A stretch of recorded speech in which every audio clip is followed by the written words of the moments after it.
Mediterranean sardines. Mediterranean sardines. Lagyan natin ang onion, garlic, tomato. Lagyan natin ang mushroom. Lagyan natin ang konting soy sauce. And then, oyster sauce. Lagyan natin ang kalamansi.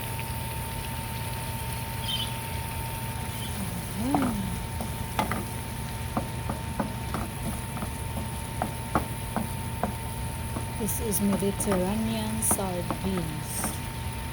Yan, Mediterranean sardines. Lalagyan natin ang mixed egg. Nag-add ako ng konting black pepper. May itlog na to ha. Hindi ko na itlog. I added one more butter cube. Simpleng pagkain na nakakabusog. Parang ano siya, omelette. Sardines, egg, omelette. Nilagyan ko lang ng mushroom. Ayan, luto na siya.